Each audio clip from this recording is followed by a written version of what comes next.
Welcome to Inclusion Matters, a podcast about children's development from the Center for Inclusive Childcare.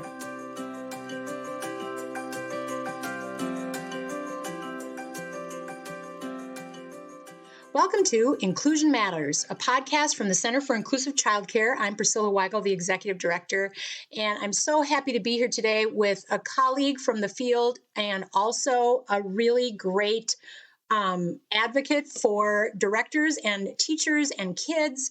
Today we're going to talk about something that's really near and dear to my heart and to her heart, and also really in the forefront of everything that's going on in childcare right now, and that's the childcare staffing crisis. And so I'm grateful for Margaret Mahold to join us today, and she is the director of Calvary Child Care Center. She's been in the field for 21 years and been a director for 7 years. So welcome, Margaret. I'm so glad you're here. It's great to be here. I'm excited. Oh, good. I'm so thrilled that you're going to share some things that you shared with me when we had a conversation earlier in the fall. And one thing that Margaret has worked to do is try to figure out a solution to the challenges that are out there for directors when they're trying to staff classrooms and care for the children that are coming through the doors every day. And so, Margaret, I'm just going to open it up to you and kind of have you share the process that you took to get to the 5 steps that you ended up sharing with families and how you brought in families too to be aware of what was going on. So I'm just going to hand it off to you, and thank you again for being here. Well, thanks again. Yes, as you said, we're in this staffing crisis, and I think as directors, we went from one crisis to another crisis. We went from COVID, and then the staffing crisis just piggybacked on top of that, and the two have affected each other. But I actually was fully staffed for 2 months, and I rode that high every day of being fully staffed and enjoying every minute of it. But then just as things happen, I now have some openings, and it's resulted in being short-staffed like everyone else. Like when I talk to my director friends, everyone is having this issue, and it just is, that stinks. It puts it's hard for everybody, but I really feel for directors because they're the one doing the orchestrating and having to figure out all the solutions, and it's taking care of parents and teachers and children. So it's a big responsibility. And yeah, I definitely learned some things along the way. So what was really important to me at my center was to be transparent with the families and with the staff, because I didn't want any surprises along the way. So as the short staff process started beginning, I reached out to parents and told them what was happening. And then I said, I don't know what my plan is yet, but I'm going to come up with one. And so I had to work on it because I just didn't know what each day would bring. And so I ultimately landed on a plan that involves combining classrooms, which isn't my favorite, but it's something that we can do. I work with my licensor on that one just to understand room capacity and things like that. So, and she turned out to be a really great resource in helping with that. I talked with staff, and some of them are willing to do extra that they're already doing, but they're willing to do more. And I'm being very cognizant to not demand more from my staff. If they want more and can do more, I'll take it, but I'm not requiring it. And then also reaching out to families and just, like I said, being honest with them. And I worked with a couple parents, and we actually now have a pool of parents that are willing to volunteer in the classroom on days that we're short-staffed. So that works, and I work with our licensor on that as well, just to get everything. So it's all licensing okay, and that's fantastic. And I know that that's something that everybody listening probably went to immediately, wait, how could you do that? And how did you, but I know in our conversation when we talked about this earlier in the fall, just you're being proactive, reaching out to licensing and saying, here's what I'm proposing to do. Is this legit? Can I do this? Because you want to keep families and kids, you want to keep everybody safe. You want to keep your staff safe, children safe. You want to make sure that you're following all the expected guidelines that are put in place to keep people safe and running smoothly. Absolutely. And I'm proud of the program that I am a part of. We're a high quality center, and I don't want that to suffer through this. And so we are making some decisions that are different, but we're being very intentional with them and making sure that we maintain that quality and the consistency as best we can for the children, because that's what they need. That's what they need. And so, Margaret, do you want to just walk through? You shared with me something that you had shared with families as far as here's kind of our plan. And do you want to walk through the plan for our listeners so that they can hear and get some ideas for their own strategies? Yeah, sure. So if someone needs to be gone, whether it's a planned time off or that surprise call in the morning, the first thing I do is reach out to the teachers, and we just do a count for the classrooms for the day, and then figure out if we can do some creative redistribution of staff to make them all of our rooms be in compliance. I contact that pool of parents too, just to see if anyone's available. And so you reach out to the pool of parents to see who's available, because I'm sure that changes daily too. And and sometimes through that creative process of talking to the existing teachers who are in the building, that might only be as far as you go that day, because you might be able to creatively say, okay, we're going to rework things. So let's say you have that process, step one, and then, oops, that didn't work. Now what? So there's just each one in every day can be a different one. So it's not necessarily like the 5 steps or whatever. And and then I've also, like, ultimately, if I can't use my own staff, if I can't find some volunteers, if I can't redistribute, I reach out to the families and I ask if everyone can stay home and explain to them what's going on. And every time I've done that, parents have stepped up and said, no problem. What can we do to help? And they've kept their children home. And then, because then the last step that I never want to get to is closing a classroom for a day and redistributing the staff from a classroom. And so that was a really hard process for me, because I kind of had to go through budgeting and look at each classroom and how it runs and all of that. But I haven't had to do that yet. So I'm very thankful for that. And it's because of my teachers and the community that I have built with our families that we've been able to take care of everything that's come our way. So I think that's really important.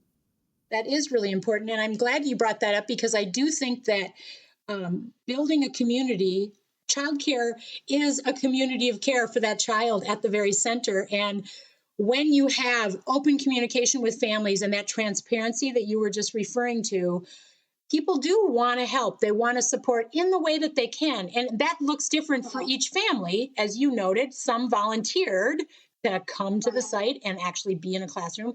Others volunteered to say, oh, I can keep my child home because I can work from home. I have flexibility on some days of the week. I don't have to go to the office. And you also have built that community in your team, in their trusting that you're doing everything in your power as the director who's there to support them and who has shown time and time again that you're there to support them. They trust you. And so they're going to step it up too and be there for you in those moments of need too. As you said, you don't demand extra from them, but you ask if they're open to it, and folks are showing that they're willing. So it's kind of that perfect circle of support that you've built there. And, you know, there probably are folks out there listening who are saying, well, yeah, but we don't have the pool of parents who are able to do that, or we don't have this. And I think what you said about having it be the very last resort was to close classrooms. And the thing that I thought was really beautiful when you shared this process with me is it was a process. And you showed families how you walked through that process, so that it's just like children when we say, here's the rule, and they want to know why. They want to know why is that important? And we have to explain to them, well, because you got to wear your shoes, because if we have to go outside really fast, you're going to have really cold toes and all of those things. It's the same way with the families that we serve and those who we are part of that whole community with. And for the people that say that they don't have that pool, I just challenge them to ask. It doesn't cost anything to ask, because some of the parents that have stepped up, I never would have thought that they would be willing to give up a day of work to come in. And at first, in my mind, it was like, I'll have them come in for 2 or 3 or 4 hours, and what kind of piecemeal a day. But so far, the parents are like, I want to be there all day. Count me in. I'm excited. And then the parents are excited about it, and they talk about how much they loved it. And I wish almost every parent had an opportunity to spend a day in the classroom in the thick of it, seeing what we do. That's fabulous. That's wonderful. And I'm sure that for some of the younger kids, it's hard for them to be with their parents. So maybe you have those logistics to deal with too. Like, where do I move people around? But the thing that I think, when we have a situation that feels hopeless, oftentimes a plan can give us hope, and to know that there's a possible solution. And I'm sure there have been days where you, as that director, have done all the logistics and you come to the end of that plan and you go, oh, absolutely. Yes. It's not going to work today. Yeah. Shoot. Yeah. Today's just not the day. But no, you're right. I guess I hadn't thought about it, because when it all started like kind of falling apart, there was a hopelessness there. And just knowing that hiring isn't going to happen fast and it's not going to be easy. You're just kind of left like going, what am I going to do? And me, and the way I think, I've catastrophized it, that it's going to, my program's going to shut down. And there's so many steps before that. And so, I hadn't thought of that. Thank you. That this kind of does put some of that hope in that was definitely missing. And I think what it does for the families that are part of your caregiving community at Calvary, it helps them see the reality of the day-to-day. I think that something that happens often when we think about families who every day go to a childcare setting, they drop off their child and they just trust that all of those behind the scenes cogs and wheels are all just clicking together perfectly smoothly. Yeah. And what this is saying is, you know what, it takes a lot to make this happen every day. And so again, even though that the family who's reading that isn't going to necessarily, not everybody's going to step up and not everybody's going to go, oh, I'll be there. They're still hearing that process and understanding the process. And it gives them a little more respect, I think, for what goes on behind the scenes. And also the heavy load that's carried by directors. And I know that you, before we started recording this podcast, you said, I want to give a shout out to directors. So here's your opportunity, Margaret, to do that very thing. You're on a podcast. And so I know you have a special place in your heart for directors. So yeah. Well, so 2 things. I just want to piggyback on what you said at the beginning, and parents kind of knowing more now. And that is a happy byproduct of going through this. I have noticed, and the teachers have talked, they feel so much more appreciated lately, because I think those parents that can't step in are more inclined to like help in a different way. But the teachers are getting maybe some more gifts here and there, which is nice. But what matters the most is they're hearing parents say, thank you so much for taking care of my child today. And they're just, the level of appreciation and respect for the teacher has gone up, because I think parents are realizing what we do, and so that was just a happy byproduct of that.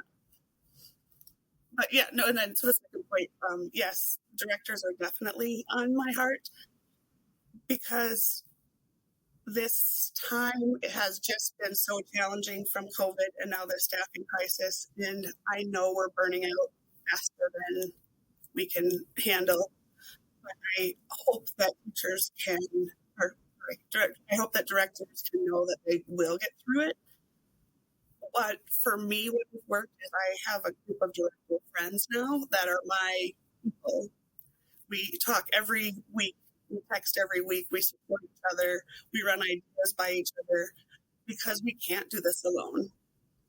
And so just getting that feedback or getting those ideas, but it's also having a group of people that get it.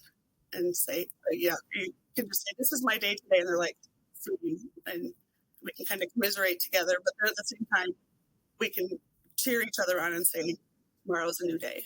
Yeah. Oh, that's fabulous. And that community of support for people who get it is so important. So important. Well, Margaret, I'm excited about sharing this with our listening audience. I know that there are going to be a lot of people that are going to listen and say, hey, I hadn't thought of that. And I loved what you said about it doesn't cost you anything to ask. And that's why, and your point about the families that stepped up surprised you. And weren't ones that necessarily you had earmarked like, oh, I know they'll say. And that's fun to learn those new things about those who are part of your caregiving community in a child care setting. So give the parents a chance to shine and give the parents a chance to contribute in a way that, it might be different, but they can do what they can do. And the same with teachers, like by not demanding overtime and not demanding more of them and respecting their time very ferociously, that I don't want them to be overworked, that I don't want them to get burned out, also shows that I care for them and that it just adds to the community of support. Definitely. Yes. So true. Because right now we know there's not a lot left to give. If it's not already out there in the day-to-day work, there aren't like people have a lot of reserves in their back pocket saying, oh, I can give more. Because truly the early childhood field is maxed out. And as many other fields are as well. And I appreciate you taking the time from your busy day to podcast with me today on Inclusion Matters. And I'm so grateful for the tips that you've shared. And I would love our listeners to also know that our free coaching support is available through the Center for Inclusive Childcare. If you need that community of support, we've got a team who are willing to be there and walk alongside you with brainstorming ideas. And we've utilized that, and it has been, that is absolutely one of the tools in my toolbox. That's great. Well, we are here to help, and that's really that's what we're funded to do. So I appreciate that you shared that too, Margaret, that you are a recipient of our coaching. And we know that our listeners are out there hanging in there every day. And we appreciate all that you do in the care, providing the quality care that's necessary to help children thrive. And that is so important. And we know it's a hard task. And so as we end this episode, hang in there, and you're not alone, and truly know that. And thank you, Margaret. I look forward to having you back again, and hopefully in calmer times. And we can, we can talk about something else. But I appreciate you taking the time today to be with us. So thank you. Thank you to our listeners. And also, if you need any other resources or tools or coaching, go to inclusivechildcare.org, and we are here to help you. And also, you can just call us. We love to talk and brainstorm on the telephone as well. So take care, and thank you for listening.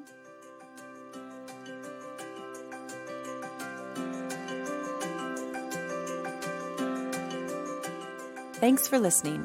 For more resources, visit us at inclusivechildcare.org.